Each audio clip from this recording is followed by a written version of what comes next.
obuzibu buli kuffe n'amateeka ga Allah wali obuzibu naye duniya yeetambula byayo yaliwo nga tonnajja weeri nga wooli ate ejja kubaawo ng'omaze okuvaawo era ebyayo kwebiri ebibira obuserengeto emigga ye duniya naye kyategeezaamu kyekiriwa nti taku duniya wa taku nisa ategeeza amateeka ga Allah mugati ennyo gegendereza edduniya ina fitina nyingi ejja basika ebalimisa amateeka ga Allah n'anukulayo n'ezimu ku fitina ennene ez'omukyala.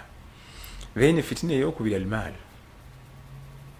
almaal emisente eyo fitina nnene zeetaagibwa okuva ng'oli muto mpaka bukadde kubanga bino ebikolagana n'omukyala ebyomukwano omukyala n'omwami ebikolagana n'omukwano birina age ate sente ziriko age. Omuntu bw'azaalibwa emyaka egisookerwako okuva mwezi gumu ebiri myaka 10-12 batanaba kuyingira bya mukwano n'ezo sente bayazagadde dda ate bw'agenda akula era alina age gyatuukamu n'aritayaringa ebyomukwano mu butonde bwe oba mwami ate babakyala baritayaringa mangu nava mu byomukwano naye sente zo tebaritayaringa okuba atandisa okutegeera abayagala sente n'ayingira obukadde nga n'oluusi tezikyamugasa niraba azaagala nti agala gula maka manene siga nti agala gula maka manene afumbire nebbabe bagabeeremu akutuse agala gula maka manene siga nti anaafunayo omukyala muwowe babeeremu takyana kyamukozesa naye ayagala esente mu kikula kyazo zo nga zo si nnyangu fitina era Allah yitaziwana mu Qur'an al-Karim tewaliyo aya yonna mu Qur'an nga Allah sente aziyita neema aziyita fitina innama amwalukum wa auladukum fitna abaana bammwe emaali yammwe fitina kikemo kigezo ky'amaanyi gyezikoma okubeera ennyingi gyezikoma okutegeeza ekigambo kibayita fitina nti kigezo buli ezeyongera esente nzibu ng'ozirina zikutabula ne banno oba nno okutabula ne banno kiri kaleko naye ate zikutabula neyakutonda Allahu tabaraka wa taala nga tozirina era kyekimu nzibu zikutabula ne banno anti ojja bbali az'amaanyi ate tekikoma ku ekyo nezikutabula neyo eyakutonda anti ng'obba ebitonde bye byaz'amaanyi kati usaidi yonna si nnyangu kati si nnyangu nakatono fitina yennyini ye mu Qur'an al-Karim aziyita fitina yuke yazikola azimanyi naffe yatukola kyava atulabula n'atugamba nti innama amwalukum wa auladukum fitna wallahu indahu ajrun azim emaali eyo maali yammwe abaana abo baana bammwe naye mbeegendereze bijja kubalemesa ejjana. Lwaki abaana n'emaali abayise fitina bikulemesa ibaada? Omuntu ayagala agenda kukola ibaada, omuntu n'alekawo ibaada anoonya ssente z'abaana, n'asala leeti anoonyeza abaana kyakulya, n'asala leeti anoonyeza abaana school fees, anoonyeza abaana medical, kyabula abaana bayise nabo fitina. Olite emaali naye mulemesa ibaada ali mu kuginoonya, kati emaali fitina n'abaana fitina. Kyava tugamba Allah tabaraka nti innama amwalukum wa auladukum fitna, ebyo nno byonna fitina njereere byakwegendereza. Kakati emaali nga bwe tulabye nti yo yonnyini si nnyangu, oba togirina si nnyangu, bw'omala ogifuna era teba nnyangu. Kati saidi zonna tulagewa emaali oba togirina mu byonna ekisinga okuba ekyebbeeyi ku maali butagiyingiza mu mutima, kubanga fitina nnyo butagiyingiza omutima. Ebiri mu nsawo muno, ebiri mu bank, togiyingiza mu mutima. Abanya basooka abalongoofu batusigira ekifaananyi ky'emaali ng'eryato, batusigira ekifaananyi ky'emaali ng'eryato. Eryato libira ku mazzi naye tegalina kuyingira mu lyato munda, bali bajjira ku mazzi kwerikolera emirimu gyalyo paka kukaddiwa kusaanawo naye terina kuyingiza mazzi. n'omwandamu bamutondera kubeera ku duniya kuno kwawangalira talina kuyingiza duniya mu mutima amakulu emaali talina kuyingira mu mutima gireke ebeere bubeezi mu nsawo kasita eyingira mu mutima egenda kukosa egenda kujja ku Allah wabula mu byewuunyisa emaali bwekuyingira mu mutima ekujja ku Allah ogirina oba togirina byombiriri oba ogirina ekujja ku Allah kasita eyingira mu mutima oba togirina ekujja ku Allah kasita ekuyingira mu mutima noyagala emaali bitagambika waba mwana wa buwala bwaba tagirina ajja kwekola ebitagambika agifune bwaginoonya nebula neyetunulira bwati mukalabirwamu nga ye kenyini capital atandika ogiyika lwakinoonya capital nga nze kenyini ndi capital mulamba ndiwa nga atandika ogiyika ye kenyini nga yiga emaali akati bwekiba nga ate agifunye mwana wa buwala agifunye ate emutuma mazambi oba mwana wa bulenzi emubuze yagiyigisa amaanyi Allah yamuwa amaanyi oba tegesa mutayimba oba jjinja lya minzaani oba bwongo abaferi bana ba pepa bwaka nabba abantu kati bamala ogifuna n'atandika ate okwambalira amazambi ebiseera ebisinga omwana adamu asobola okuba nga aliikaleekaleko ku mateeka ga Allah nga tanakwata ku mukulu fitnatul maali asobola okubeera nga aliikaleekaleko ku mateeka ga Allah nga tanagwanganako na fitnatul maal bamala okugwanganako ne fitnatul maal olwo obudde ne budda ku bunnaabo ye tasobola mazambi manene nga agatandika abantu abasinga balina emaali kubanga tugende nti emaali fitina bamala ogifuna baba mwami mazambi gasukirako ge manene butambuze mukyala kyanannema njamuteekamu sente niwabayagala kubba wa musajja mumubbako kubanga sente weeri abeera mukyala ajja kuwasanga nga bwagoba yakiyita kuwasanga bwagoba sente zizze fitina eryo zambi ddene eryo mbwetadde ku mabbali agattako eddala abagagga basinga bakakasa nti Allah asobola obbawa emaali nitasobola kugikuuma agenda atandika okunoonya ab'ensaasi omukumira emaali ye atuukayo ayiriro zambi ayingidde shiriki kati ate abakyalimbya shiriki ng'ate baleeta ekirala titufuneyo omwana tumusaddaake tusibeewo wano toliddayo kwavuwala ng'ayingira ebyokutemula abantu olwo ayongerayo mazambi agenda akola manene ate eyo katulugira nti kakati nye sente nno zikuuma zino kazimbeyo ekiwooteeri kamuga biliyoni 2 alina biliyoni 1 alinawo biliyoni 1 kakati ayagala kwewola bank ayingira riba era kuzimba hoteri ya biliyoni 2 na biliyoni mbampole ngayingira ate kakati eyingiridde riba bwati agenda yeyongerayo ku mazambi kubanga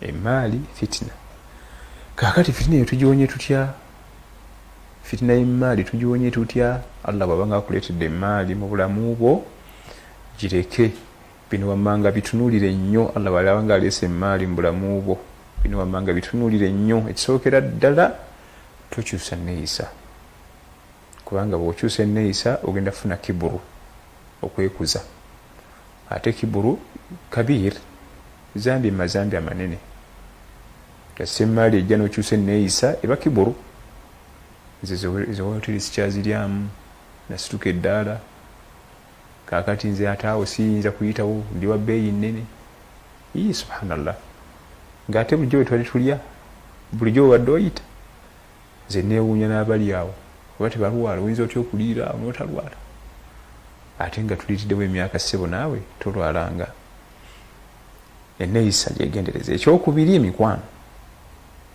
kati ate abo tebakyali bakwano bange nze ndi high class eyo kiburu wegendeza enjogera ojja tandika okudaalira abantu wegendeza enneeyisa ojja tandika okwekuza wegendeza enneeyisa n'enjogera ekirala esente zirekere eshalya yebezifuga gwe ziveeko va ku ssente. Bwobanga Allah akuwadde emaali leka amateeka ga sharia gagifuga so si ggwe, kubanga gwe bona ogifuga olwo ogudde mu fitina.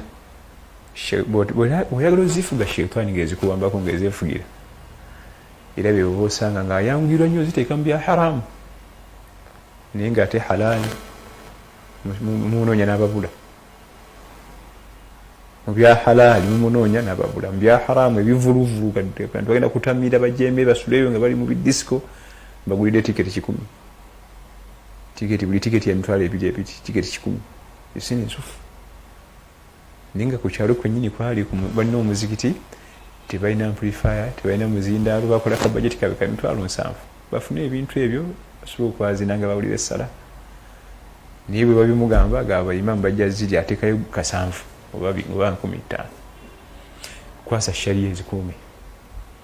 Kikyentegeeza nga sharia yezifuga nga tonakwata mu nsawo okubaako wozisa amateeka g'obusiraamu galamula gatya wano okuwona fitnatul maal. Okuwona fitnatul maal zikwasa amateeka g'obusiraamu. Oba ekize tamanyi kiramula kitya, kankuire sheekhe wange ambuulira ensonga eno eramulwa etya nga sinnagiteeka mu ssente. Awo ebigambo ebyo bikulu nnyo era byakwegendereza nnyo kubanga emaali fitina. Ate nga tebatugana nga ginoonya, obusiraamu butukizo ginoonya. Era ne basahaba bali abagagga ne ba ambiya alayhim salaam, ne ba ambiya wali abagagga ba Sulaiman alayhi salaam, ba Daawud alayhi salaam, bali basajja bagagga bavundu.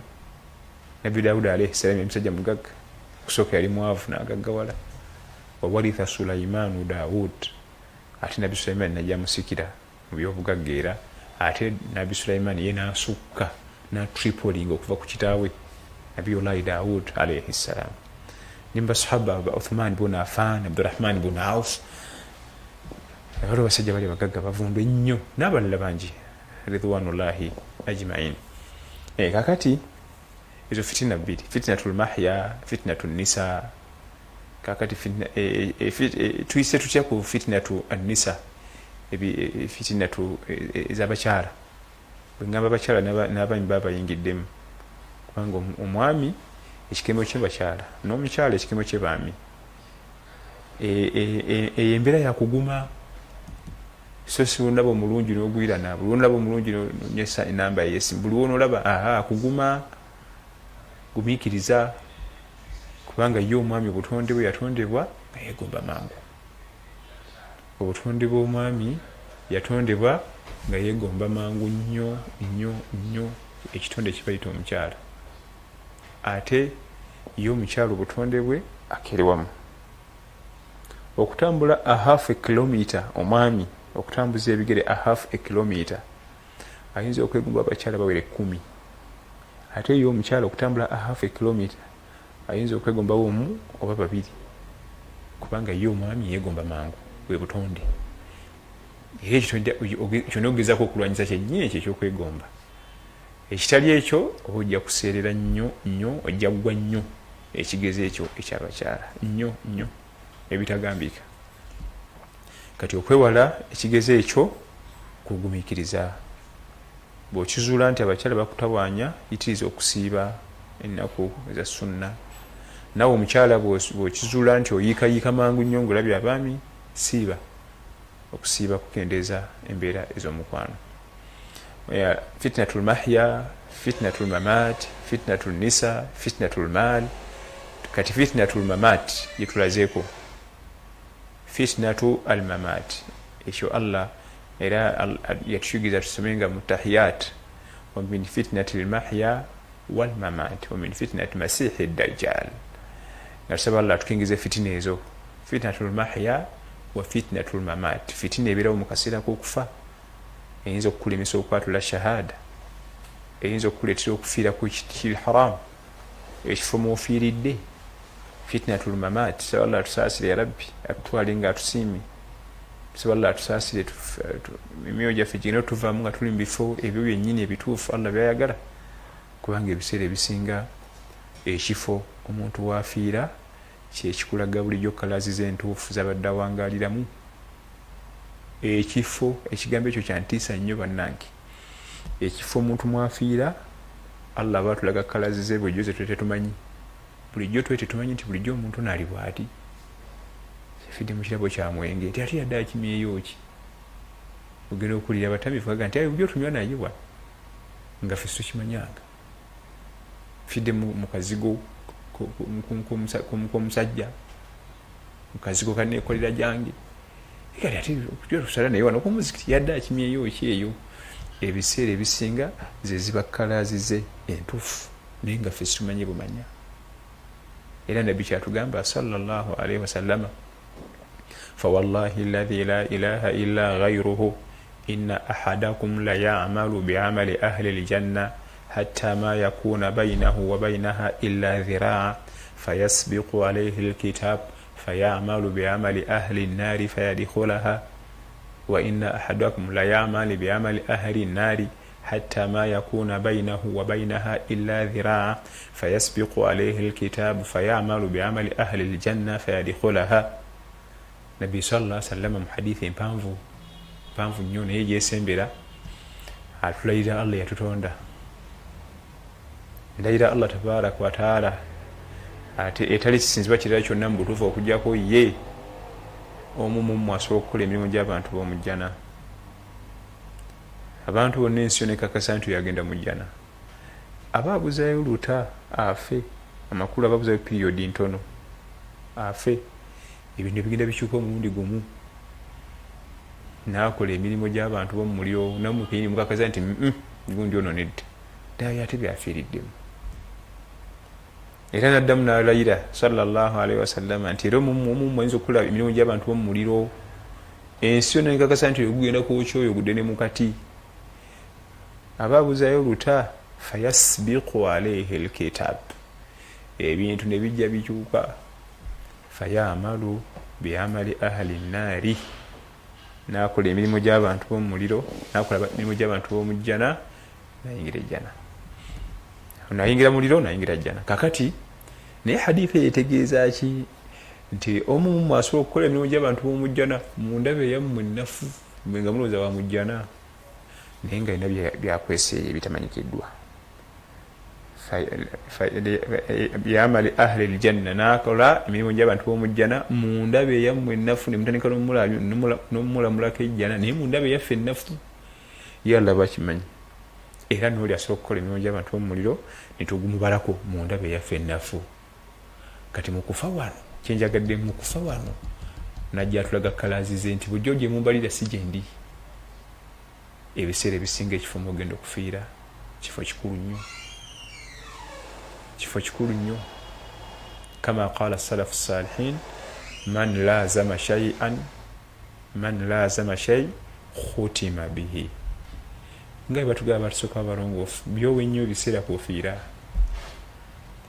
biki byowe nnyo obudde bwo byowe ennyo time ebiseera ebisinga malayika walumbe yakusanga abera ku kompyuta akuba matatu ne kompyuta bali musanga gudde mu keyboard nga matatu getimbye ku screen wali ku monitor bali mu mboozi za buseegu wali ku bifaananyi bya buseegu alaba malayika walumbe ali musanga oko nga yakutusedde abantu bamusanga bagenda omujjawo nga screen ejjudde ku bifaananyi bya buseegu sallallahu alaihi rabbi kakati ekibuuzo kiri kimu nze naawe kiki ekiri ennyo obudde bwaffe kyandibadde kibamu ebyo Allah byayagala kyandibadde kibiramu ebyo Allah tabaaraka byasiima malayika olumba agenda okusanga akusange ku ebyo Allah byasiima naye ekiri ennyo obudde bwo emikisa gy'okuba nti kugenda okufiira giri waggulu era bw'otunira batusooka abalongoofu mu basahaba mu tabi'in al-ulama al-ajilla ojja kusanga bangi nnyo bafiira ku bibawanga obudde batunyumizaawo ekitiibwa Uthman ibn Affan radiyallahu anhu yayagala Qur'an yasoma Qur'an nga buli kanako alina khatima buli kiro yabanga ne khatima ng'agimalako era batemba mutemulira mu Qur'an ng'asoma ekiro era omusayi ne gujula mu Qur'an ye yonna radiyallahu anhu wa arda hatta okumanya yayagala nnyo Qur'an ng'agenda n'akubisa kopi n'atika mu wagon n'agenda ng'agaba nyumba ku nyumba agaba kopi za Qur'an nyumba ku nyumba ng'agaba era yatusomesa hadithi ega nti khairukum man tahallama alqur'ana wa allama. Nabbi sallallahu alaihi wasallam tugamba abasinga mumwe yo yayiga Qur'an al-Karim ate era najiyigiriza.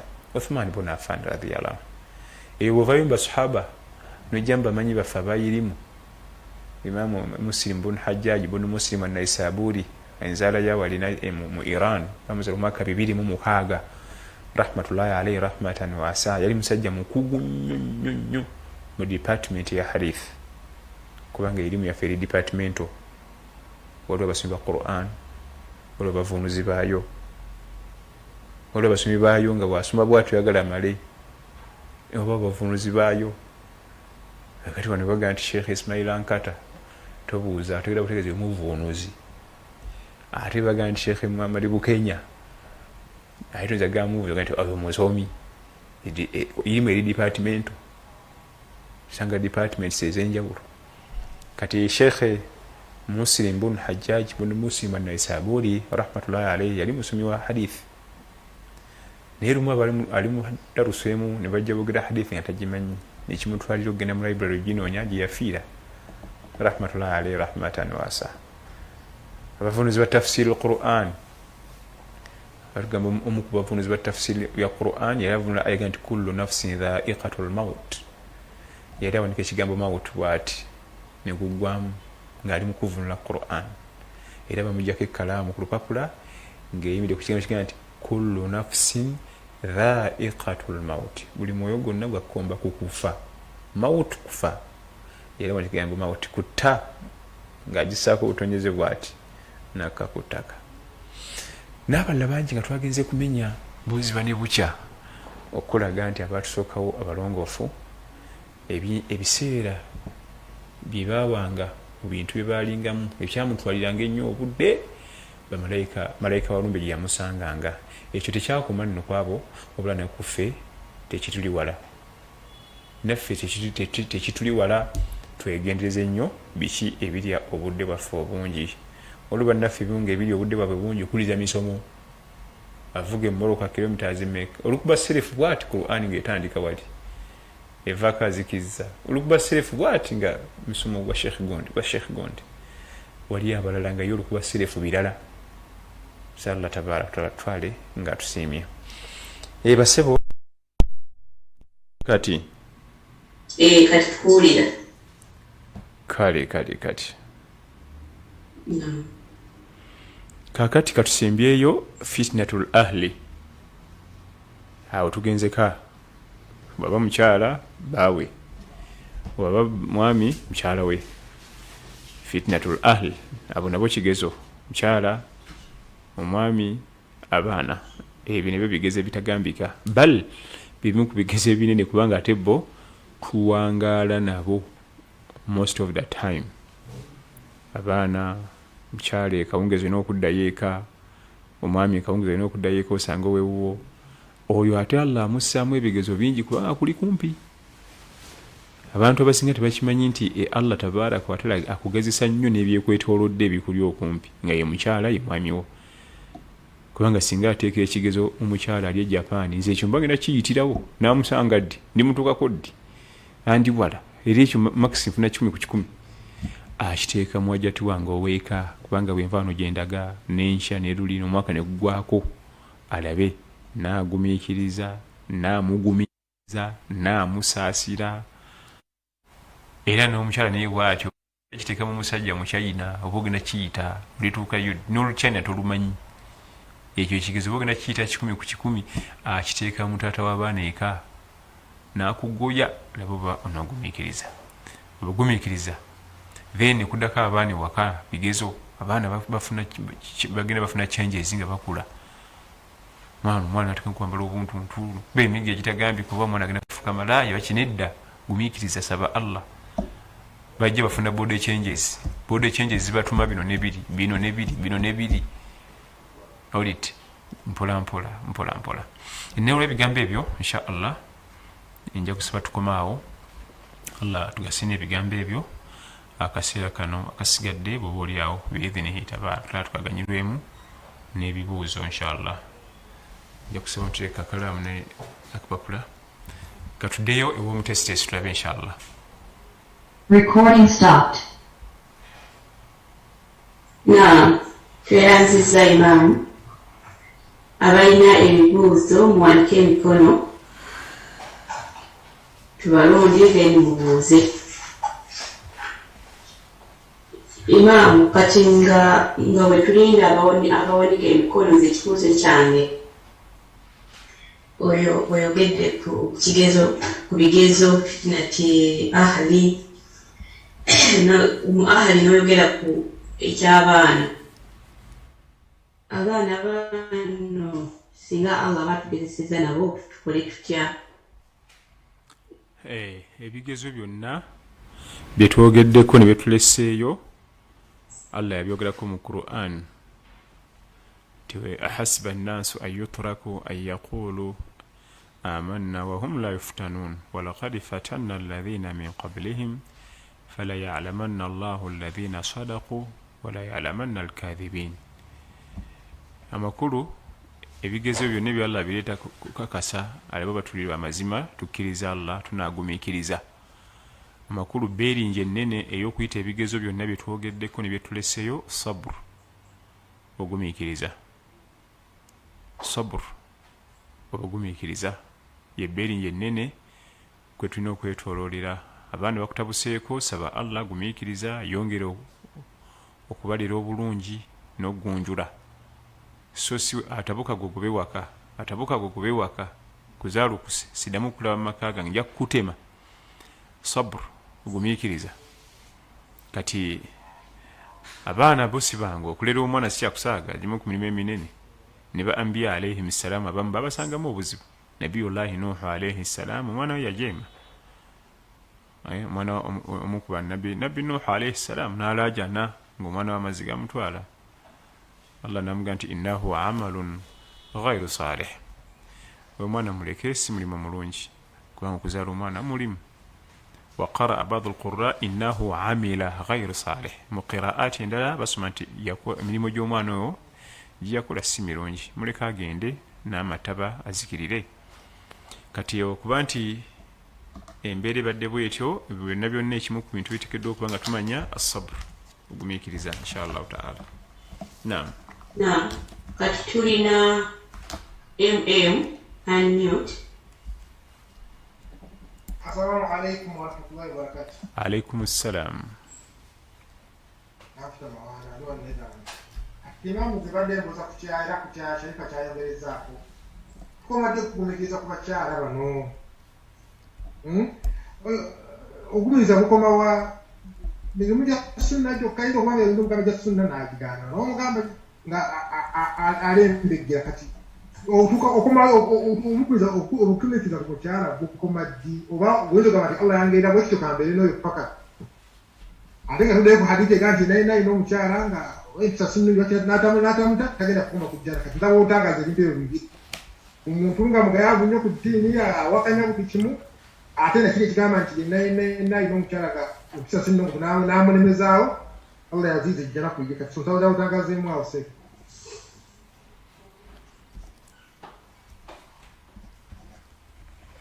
Tugenda kutambula n'ekibuuzo kimu kimu oba tubuuza nga bisatu bina ne tusooka tuddamu ebyo. Sheeko ogira oddamu ekyo kubanga tetulinayo mukono naye nze ekyange kyembadde mbuuza. Mbuuze Imam oba nindomalirize? Faddalina. Naam, kati Imam oyogedde ku heri gundi ogambye fattaku dunya wattaku nisa. Kati waliwo aya mu surati Bakara eya Sulaiman wattaba ma tatlu shayatin ala mulki Sulaiman. Aya eyo Allah yayogera ku bamalayika abo be yassa e Babel. Kati waliwo sheya tugamba nti bamalayika abo era ekigezo Allah kye yabawa kyali ky'abakyala kye baagwa n'alyoka abapanishinga bwatyo kituufu nsaba kumutazaamu. Basi kakati muganda ffe mtu wange mwanda ali mu badala ogumiikiriza mpaka ddi oba gino emirimu gya sunna ebisinga bakyogera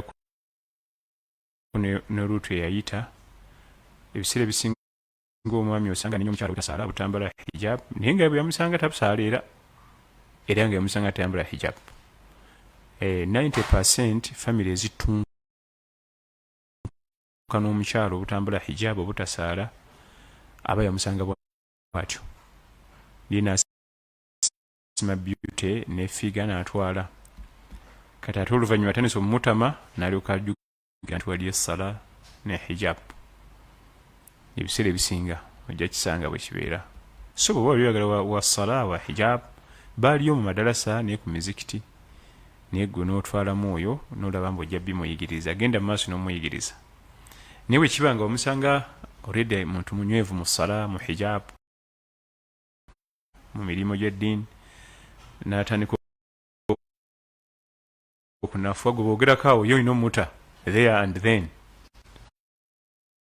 batugana okubeera naye niye abamu ffe tubasiramula olit ate no bajjama tulina okwegendereza ofunye haliyeti akulabikidde bulungi omukyusizza omutoza shahada atandise okusaalasala n'okwebikabika mutambuddeko mubwana mutuuke atera mumusuula wajja kuddayo eri ajja kuddayo olit otandise okwekwasa esswala olaba ne bahafiswa abazaalibwa eno n'abakuliramu era eswala batawaanya ye bahafiswa bokanaffe kenyini bayasindi ba Muhammad era eswala tutabwanya ate butyali yeeti gw'obiyigiriza mu bukulu ye kakati bwona omuta asigaza la ilaha illallah naye yenyini bw'omutanga naye abiyita gumiikiriza bw'obanga bw'omusanga tabiriiko musanga atunda spare parts ogulawo spare part w'emorokayo gy'olamuza kaka naye omulamuliza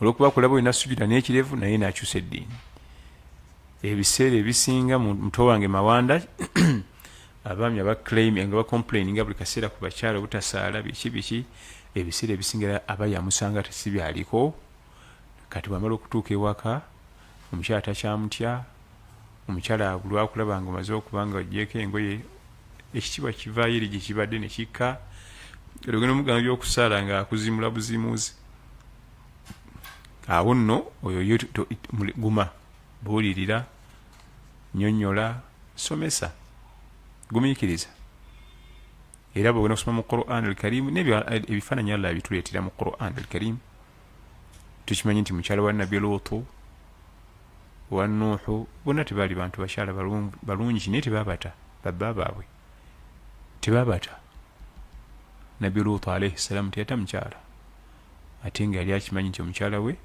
ya kayungirizibwa abasajja abakwana abasajja mize mibi ennyo era ng'amubuulirira amujjukiza okutya Allah naye teyamuta olit ku lwaki Nabbi Luutu alayhi salaam omukyala ono yagenda omuwasa yamusanga mu famire ezo bweziteera kuba Nabbi Luutu alayhi salaam yava wa Nabbi Ibrahim yakulira wa Nabbi Ibrahim alayhi salaam ng'asoma tawhid asoma la ilaha illallah asoma aqida time bwe yatuukayo ng'avubuse alina okunoonya akalimo naye yeeyimirizeewo kwe kutandika okunoonya akalimo n'agenda nga akanoonya ku byalo n'awaŋŋanguka n'agwa ku kyalo ekyo ekyalimu abakozi b'emize emibi n'omukyala gye yamujja era eyo yennyini mu bantu abo ng'omukyala olredde gyemize gye kyola teyamuteera kaakati nawe omufunye tasaala omusiraamu ddi oba omufunye nga musiraamu naye nga mugayaavu ebitagambika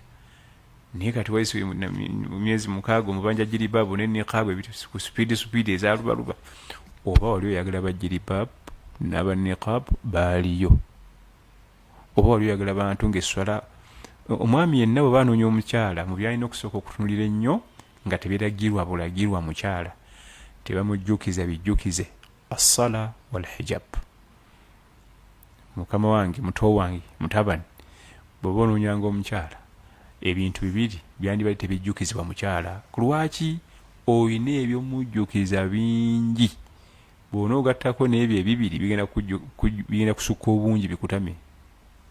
Muveemu lutalo, muveemu talaka, muveemu kumusula ku muzigo tokyalinnyayo. Bakirimanya nti hijaabu ne swala mbimaze kanzitunke n'ebirala, kubanga n'emigugu emirala giri awo teginnakwatwako. Naye bw'ogattako omugugu gw'esswala nga esswala yakumujjukiza, ogatteko omugugu gw'okwambala ng'okwambala kwa kumujjukiza, gigenda kumenya. Kaakati nno emirimu gya sunna omujjukiza omukyala wo ewaka ng'okusibako ku nnaku eza sunna. Bal bw'obanga oyagala omuntu yenna anyweze emirimu egya farada ng'esswala 5, anyweze okusiba Ramadan, okusiiba, gwe muyite mu sunna, yite eno mu sunna. Oze kuseka ku layiri, musaleko ku duha. Buli wootandika okunyweza emirimu gya sunna egya farada ginywera gyokka. Era kyawulayo Imam Malik bun Anas rahmatullahi alayhi, enzaala y'e Madina, bamuzaala mu mwaka gwa 93 hijiriya, yatugamba nti as-sunna safinati Nuh, man rakibaha naja wa man takhallafa anha ghariqa. Ezo sunna za Nabbi sallallahu alaihi wasallam ziringa lyatu lya Nabbi Nuh alayhi salam. Abaalinya be baawona, abagireegerera ne beesulayo gwa nagamba baazikirira mu mazzi. Kane sunna za Nabbi we ziri, yenna zikwata n'azinyweza, faraidha ezisigadde emirimu gya wajibu gyo ginywera gyokka. Toyinza kuŋŋamba nti omuntu asala layiri ti ate subuhi emutawaanya. Toyinza kuŋŋamba nti omuntu asala qabliya ne tahiyatul masjid ti ate dhuhuri emutawaanye.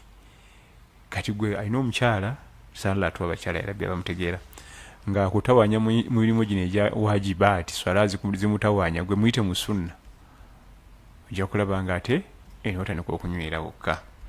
Ekigambo kya Sharifa kigambo kiwanvu, wattaba wama tatlu shayatinu ala mulki Sulaiman. Eyo aya isa n'akadde kaayo, sababu nuzul ne byafaayo ebigiriko okukitegeera obulungi inshallah. Naam. Wa alaikum assalam wa rahmatullahi wa barakatuh. Imam tweyanziza nnyo, jazakallahu khayran fi dunya wal akhirah. Amanya danze Muhammad na nsinzidde wano Jamani. Kakati Imam, nina ebibuzo byange bibiri. Ekimu nze nkibuuza, ekirala kyambuuziddwa omuntu. Ekibuzo ekisooka Imam kiri nti nali mpulira omusomo gwe mpulirako n'okusomesa ku bintu ebijja omuntu mu busiraamu. Imam badde nsaba mu obitumenyeremenyeremukko. Anna impulira watugambako okujenja oba okutamula sunna z'omubaka sallallahu alayhi wasallam. Ebirala n'otugamba tusobola okunoonya ku musomo guno, nagunoonyezaako ne gungula. Ekibuzo ekyokubiri kyambuuzibwa mukwano gwange wano, nabadde ngezaako kikubuuza mu inbox, nti yangamba nti Allah yagwa muzaalire butambuze n'omukyala atali musiraamu. Omukyala gye yagenda n'agenda n'olubuto, so omwami gwe yafumbirwa, omwami n'alowooza nti taata w'omwana. Naye omukyala bwe yafuna obutakkanya n'avaayo n'alekayo omwana. Nadda n'amugamba omwana gye mulese, omwami si musiraamu. Kusala amagezi gonna oggyeyo omwana wo omusomesa eddiini busiraamu. So yangambye nti obusiraamu tugamba ddiini etekkirizibwa. Ate engeri yokka gy'asobola okuggyayo omwana kwe kumutwala ku DNA n'akakasa omwami oli nti omwana si wo, omwana wange mwetaaga. Imaamu eyo asaze magezi ki? Salaamu alaikum wa rahmatullahi wa barakatuh. Wa alaikum assalam wa rahmatullahi wa barakatuh.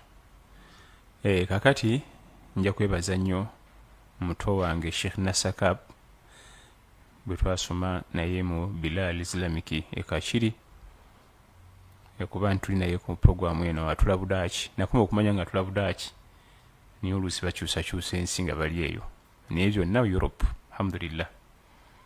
Akati muganda waffe Muhammadi ali Bugirimaani, nawaqidul Islam ala 10, ensonga 10 ezijja omuntu mu busiraamu. Ogw'omusomo gulimu hours, gwetaga amasaawa kumpi nga 9 hours ogusharaha. Twagukola gwonna ne tugumalayo, nawaqidul Islam ala 10, ebijja omuntu mu busiraamu 10 naye mu bifenya mu bufunze ekisookera ddala nga kyekituli okumpi ennyo ekyokwegendereza al istihza bima jaa bihi rasulillahi sallallahu alaihi wasallam, okujeeja ekintu kyonna nabbi kiyajja nakyo, ekintu kyonna nabbi kyeyatuyigiriza, enkola yonna, enjigiriza yonna nga nabbi yagituyigiriza sallallahu alaihi wasallam, ogijeeja oba ovudde mu buddiini y'obusiraamu. Okujeeja ekirevu, balina ekirevu balinga embuzi, okujeeja jilbab, omuntu neyesiba akakookolo nabanga ninja, ebyo bigambo byetubeeramu nnyo, tubibeeramu nnyo. Sinza kwambala ogwo oguntu nene gukukaddiya hatta walau amila bihi newaba bikoleddeko. Olwo bakyala bamu nga yambala jilbab naye ng'agitamwa, ajjambala lwakuba omwami we gyayagala, ate omwami alina ssente, sina kyakikolera no haji bwe najja mu jilbab ajja kunkyaba, naye bino guno oguntu guno gunzuse bugumu sigwagala.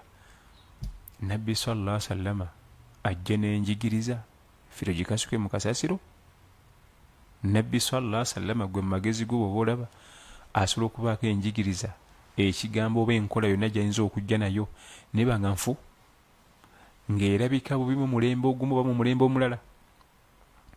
Tewali enjigiriza ya Nabbi sallallahu alaihi wasallam ndi bw'otuuka mu baprofesa oba mu hoteeri ey'ebbeeyi nti eyo enneeyisa eba ya wansi, abadan, tekisoboka.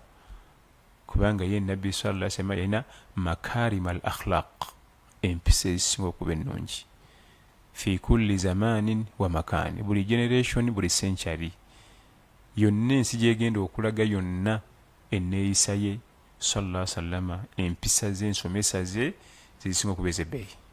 Kati okujeeja akantu konna, twasiga ekifaananyi ng'ekyokukomba essowaani ng'omaze okulya emmere.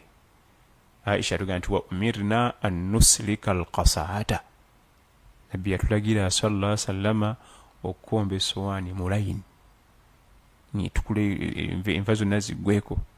Naye abamu alaba nti si kya buyigiriza ekyo, mboota essowaani. Naye kankubuuza, osobola okubeera omuyigirize nga nabbi tali sallallahu alaihi wasallam? Igwe nga bwe nkulaba obeera omuyigirize, nabbi abeere nga si muyigirize? Gobere civilized, nabbi aleme kuba civilized? Igwe twerimba bwerimpi. Al istihza, okujeeja, bima jaa bihi rasulillahi sallallahu alaihi wasallam, kikujja mu busiraamu. Era Allah akyogerako mu Qur'an, wala in sa'altahum la yaqulunna innama kunna nakhudu wa nal'ab qul abillahi wa ayatihi wa rasulihi kuntum tastahzi'un la ta'tadhiru. Bwe tugende Tabuk okulwana otalo nabbi yasembayo okulwana mu bulamu bwe sallallahu alaihi wasallam, lwe Tabuk wawanvu kilomita zigenda mu 1000 natuukawo Tabuk okuva Madina ogende Tabuk lugendo luwanvu nnyo, iddungu liryawo kyagambika. Naye abantu olugendo lwabasukkako obuwanvu. Tabuk tasaaga, abamu n'abannanfusi baalabikira nnyo mu lutalo olwo, beebuzaabuza ne batagenda, ne beebuzaabuza tulina abalwadde eka, ne beebuzaabuza ensolo zange ngenda zirekera ni faamu yange. Naye mu baagenderamu nga bannanfuusi baatandika okujeeja ebyo nabbi yajja nabyo sallallahu alaihi wasallam. Allah tabaraka wa taala n'awuliriza amateeka nga baganya okwetonda, la ta'tadhiru, temwetonda, qad kafartum ba'da imanikum, mumaze okuddayo mu bujeemu oluvannyuma okubanga mbadde ne bakkiriza, mumaze okuddayo mu kubeera abajeemu oluvannyuma lw'okubanga mbadde bakkiriza. Kati al istihza, okujeeja ebyo nabbi yajja nabyo sallallahu alaihi wasallam. Era n'ebimu ku birala ebijja omuntu mu ddiini yaffe ey'obusiraamu, man sahaha madhhabahum, omuntu alowooza nti eddiini z'abali nazo ntuufu, omuntu alowooza nti eddiini z'abali zonna ntuufu, ekyo kikujja mu ddiini. Era nga amasheekha batulaga n'otulaga nti n'abamu abadda mu bintu naga nti kale olaba balina system ennungi, kakati olaba balina system ennungi masinzo gaabwe, naye zaffe enfu. Okuba obwezi nga tulina la ilaha illallah kyokka kimala okuba nga system yaffe wadde bira tebinnatereera, obufuzi tebunnatereera, administration tebinnatereera, kimala bumaze okuba nga esinga ey'abali. okujja n'olowooza nti amadhabu g'abali enkola yaabwe sisitimu zaabwe bituufu nabyo oba omaze okuva mu ddiini yaffe ey'obusiraamu. Ensonga ezo nawaqidhu al islam al ashara, ensonga ezo 10 ezijja omuntu mu busiraamu zeetaaga akadde kawanvu, zitenza kutemaatema kati wano nkusikiddeyo kuzimu ezisinga okusemberera ennyo mu bulamu bwaffe okujeeja. Ekyo kiriwo nnyo bambi okujeeja, tusala tusaasire okujeeja. Oluusi bajeeja lwa jahal nga tamanyi najeeja byajeeja, abamu abakimanyi naye najeeja. Bwe tonna okukissa mu nkola tuwali buzibu, nga buzibu buliwo ng'ojeejezza, kubanga si ffenna nti abakyala basobola okwambala jilbab, abamu bakyalinamu buzibu mu kwambala jilbab, abalala tukyalinamu buzibu okulaka ekirevu kyaffe, naye tekitegeeza nti ojeeje. Okuba nga okimanyi nti kituufu naye tonna okuba nti okissa mu nkola embeera ndala. Kakati ono wa DNA eno si question, eno situation yeetaaga special handling. Muto wange Muhammad ali Bugiriman, this is a situation not a question, yeetaaga special handling. Tetuyinza gitandikako wano kubanga erimu families bbiri, erimu naye mu byonna byonna kyenjagala okusibyako nnyo essira omwana okusoma eddiini. Omwana wonna wayinza okusomera eddiini y'Obuyisiraamu wetulina okumubwanira tumutwale, kubanga ajjukira nti omwana bamuzaala mu makubo gatali matuufu. Naye famire zonna ezimukayanira si kyekikulu, wabula wa wanaasomera eddiini ey'Obusiraamu awo tulina okulwana bwe tuba tumuteeka. DNA ekkirizibwa, DNA ekkirizibwa. N'omubaka sallallahu alaihi wasallam yalina DNA. Ffe bannange twetunda tekinologi mukadde. Abasajja abo balinanga tekinologi, nze neewunya nti bakolanga nezi esi. Nakyewuunya nnyo okuba nti abasajja abo abedda balinanga n'omukisa n'obusobozi obukola esi. Ekola esi n'agiteekaawo ng'omusana gumususseeko n'afuna akawewo. Nituuza doktuuru tebagikolanga batya? Yaga nti yafunanga empewo gy'eva, empewo ejjukira mu ddungu, empewo egyeyokya, kubanga eva mu njazi, eva mu musenyu, ng'omusana gwagwokyeza dda, ng'akwata essuuka ennene ng'aginyiika mu mazzi, ng'agisiba ku ngamiya ye, mu magulu g'engamiya, ng'atula sayidi eno empewo bw'ejja ng'eyingira mu ssuuka embisi, ng'essuuka ye eginnyogoza, ng'emutukako wano ng'ewoze. Era essa enzongo kyekola, egirunayo wabweru ng'eyokya n'egikuulinga n'egikuleza eno munda ng'amaze ogikuulinga. Bakolanga nezi esi. Ka DNA programu zaabwe weziri. DNA eya Nabbi sallallahu alaihi wasallam alibatanga alqafa. Alqafa yelinga DNA eya Nabbi sallallahu alaihi wasallam. Yeruwa ba alqafa omugenzi Sheikh waffe Sheikh Abdul Hakim Sekimpi rahmatullahi alayhi, tumusabira Allah musasi ne Sheikh baffe bonna aballa, yatugamba nti alqafa ye musomi w'ebinkumu. Waliwo abantu Allah byawa ng'atunulira engalo zino bw'ati, n'atunulira n'oli namanya nti ono si taata w'ono. Yalinga DNA ya Nabbi sallallahu alaihi wasallam, era ekkirizibwa mu Busiraamu, era yakozesebwa ku mirembe mingi. Naddala bajjanga nga bakayanira omwana, wabaayo abantu Allah byawa ekitone ekyo. Oluusi bateekako abakyala bakadde nga bakuze mu myaka, bamuleeta nga nti omusajja oyo n'oli n'omwana ono batunulire olebe ebigere n'ebingalo zaabwe, otulage taata w'omwana. Yeetiranga okubeera nga DNA eya Nabbi Muhammad sallallahu alaihi wasallam, naye teyagwanga butaka. Awulidde? Kati alqafa DNA yakozesanga, naye ejjaddi singa wabeerawo okukayanira omwana nga sina bujulizi bujja kulaga mwana gy'alaga, naye ate waliwo ne DNA ejja nga yo yakuwa ow'endala, nga bwatugaa nti alwaladu lilfirash. Taata w'omwana yeyawuwa omukyala. Mu mateeka g'Obusiraamu omwami ng'awooye omukyala yaba nannyini mwana gw'azadde, atamuwooye tazaala mwana omukyala muwoowe. Lwaki? Olw'ensonga nti nannyini mukyala yalina emikisa gy'okufunyisa omukyala olubuto emingi, kubanga baddingana okuba naye mu bedroom mu mwezi mulamba ennaku nnyingi, okusinga omusiguze omugwikiriza oba olumu mu kawoteeri ba mu kaloogi. Kati emikisa gy'okuba nti olubuto luba lwoli gye giri waggulu, so nga ne kino nakyo kisoboka n'alufuna ebbali nakyo kisoboka naye oli alina emikisa emingi kati ye nabbi sallallahu alaihi wasallam n'asiringa waawo nti alwaladu lilfirash nanyini mukyali yamuwoowa ye nanyini mwana walahir alhajar ono najja yemasagga n'ebigambo nti nazala mu makaago omwana oyo omulenzi oyo owokusatu wange mayinja omutwali wali ku mayinja nti atuwadde obujulizi nti mwenzi yayingirira amaka najja nakolamu ebikola ebyobwenzi ate tunoonyaki ekirala nitumukuba amayinja ge bulungi wabula ate singa omwami ono yeekengera omu ku baana be bayina nti banaye ndabanga omwana natali wange nga tugenda ku alkafa omusomi w'ebinkumu biidhinihi tabaraka wataala njagala omutesiteesa Sajjati Sharifa atwongereyo ebibuuzo bibiri tujje ttiimu ya Thuraya wano olwa kafiyu gye tulina wano mu Uganda. Naam. Assalamu alaikum warahmatullahi wabarakatuh. Alaikum assalam warahmatullah. Imamu nkomyewo. Muhammad ekikomereza ina omusobola kati okuwuliriza nga omwana w'obwenzi nga abaseka badisikasinga discussion nene nnyo omwana w'obwenzi wanyi kyemukolebwako lwakizozizitya bashoke mutera obbawuza naye badde bagamba nti omwana hali zonna zigamba nti omwana w'obwenzi ndi wa mukazi ziri mu bugundi so twalimanyiddwa nnyo nti omwana wabanga kyalana ya musajja yamuzadde sibafumbo abaana mwana wakazi naye ashake banyemeddeeyo tukashoke badde nnungi nnyo abadde ejegera ku mikutulo sijja kwogera sekati naye ndowooza naye ndokola badde ekikuluyo naye nga baga nti omwana oyo omusajja bwe kamuzaala olina okusigala ng'okola responsibility ez'okulabirira omwana oyo newankubadde nga ki tomuzaala mu mbeera za mufumbo buli halaali naye ate ngeri gasekadde tusomesa nti omwana okuba obuli ku maali oyo abaana bo bajja kukubanja lwaki yagiryako omwana w'obwenzi oyo saka babalinyolemu awo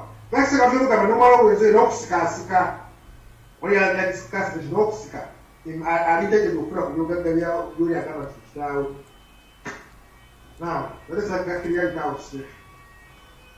kaakati basebo wagaa nti omwana w'obwenzi okulya ne ku maali yo okifunamu omusango si kituufu kubanga osobola n'okulonda ow'ebbali nga tomunaako nakakwate n'omuleeta n'alya ku maali yo abantu baadoputinga abaana namuleeta n'awangala naye tewali buzibu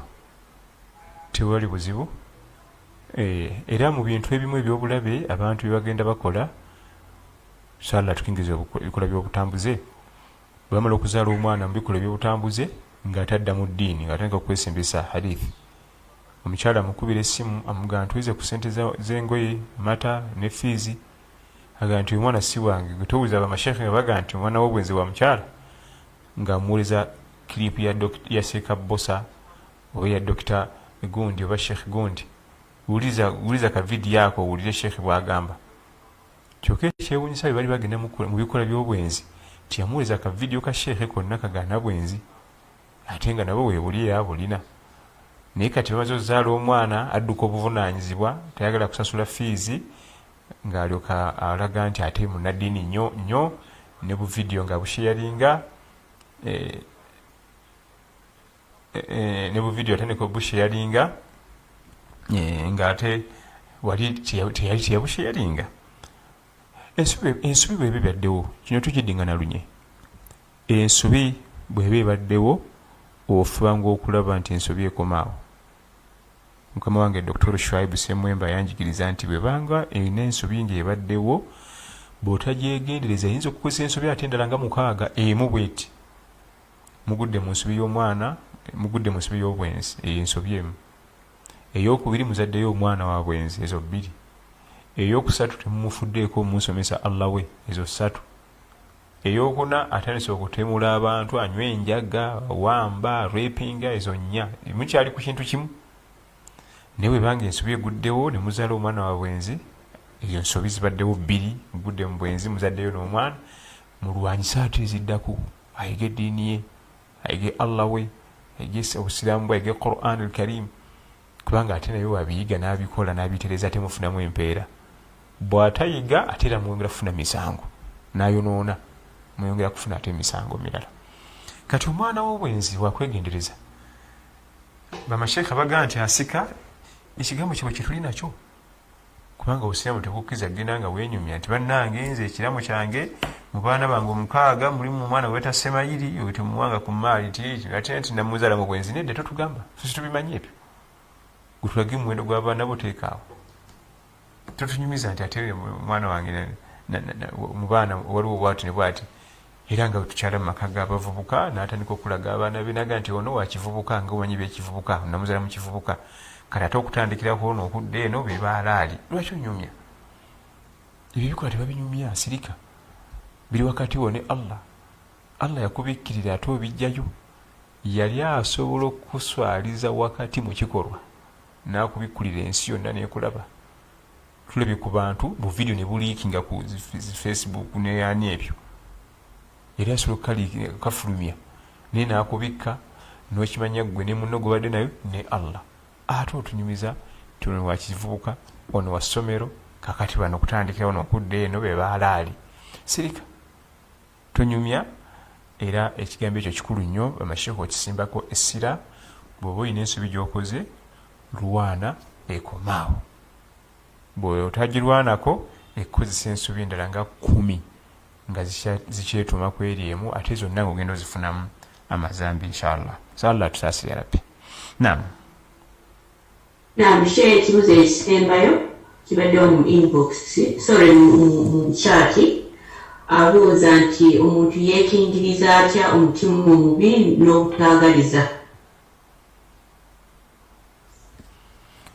okwekingiriza omutima omubi okwekingiriza Allah kutaasa abantu balina emitima emibi gy'oli n'okwekingiriza gwe kennyini okuba n'omutima omubi eri abantu n'okubanga Allah kutaasa gwe kennyini okubanga toyagaliza ezo ensonga nkulu nnyo bal ze zimu ku ndwadde zaffe ez'emitima kubanga tulina endwadde z'emitima amazambi ag'omutima nga tugakolera mu mutima nga tegali physical olwa amazambi agali physical oba amazambi ag'omu mutima nobeerawo ibada eziri physical nobeerawo ibada ez'omu mutima ibadatun qalbiya nga zo za mu mutima ati swala eri physical ate at the same time era yetaga n'omutima okusiiba ibada eri physical kati waliwo ibada ez'omu mutima zokka nga takwa khushu obwetoowaze sabru gumiikiriza ibada qalbiya ibada za mutima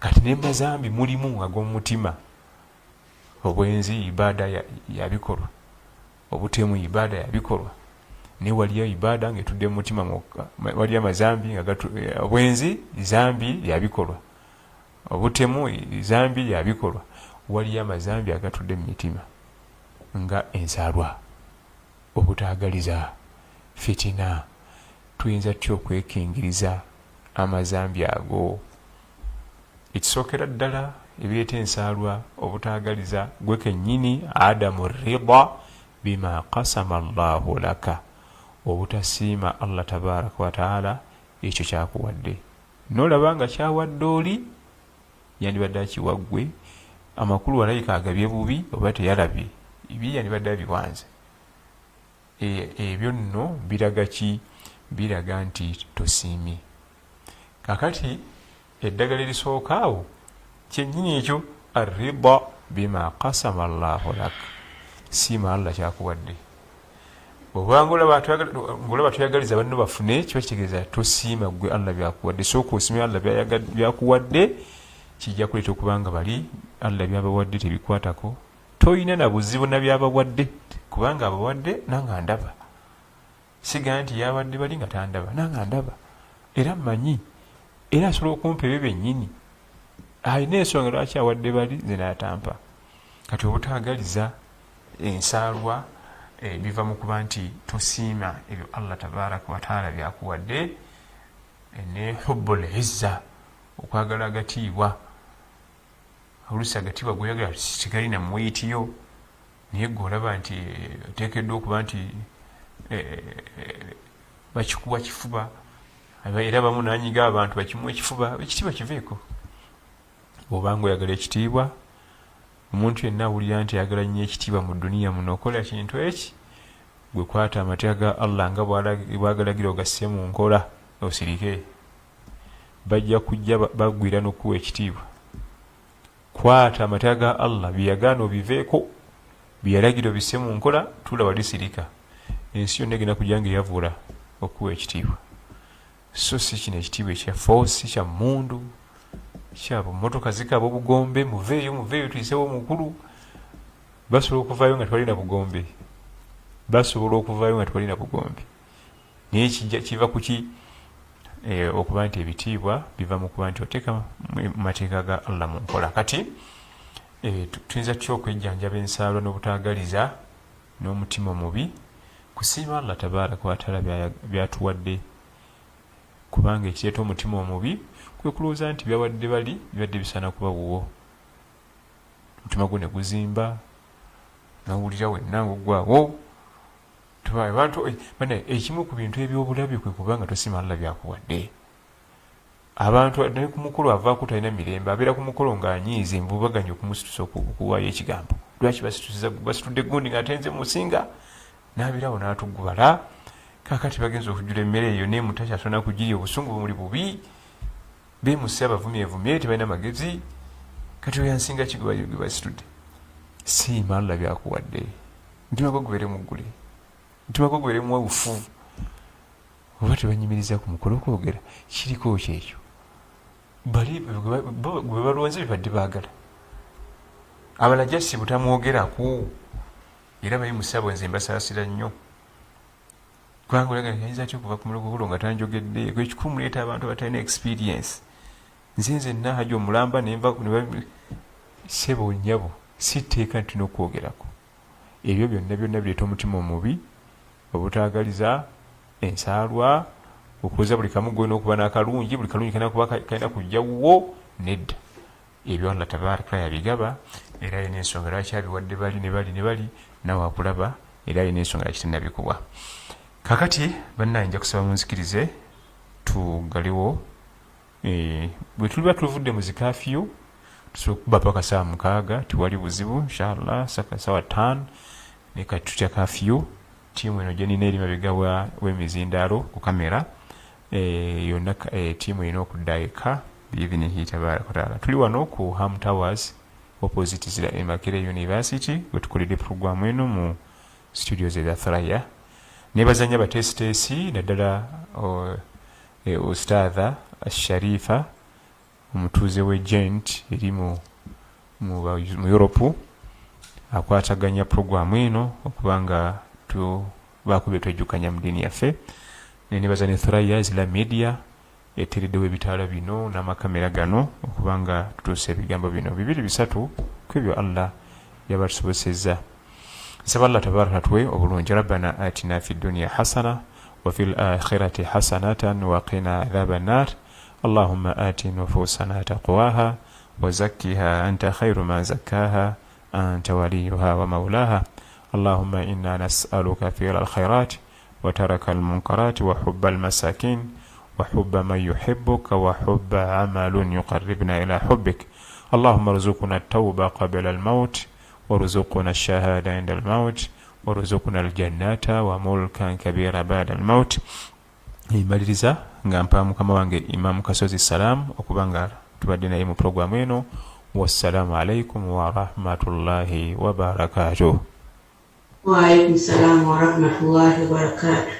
Imam tweyanziza jazakallahu khaira kubanga okkiriza ababaddeko mwenna saba Allah basasulemu tulirenzeemuko naye alhamdulillah Allah amaze nakkiriza programu etambula mwenna saba Allah yababasasula olw'enniya zammwe zonna ze mubadde nazo ez'okujja okusoma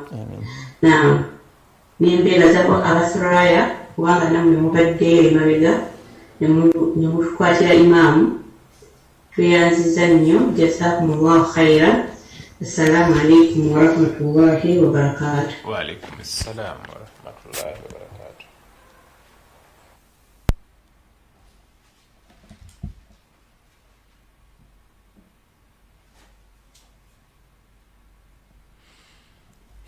Baana bange tudde okubwamu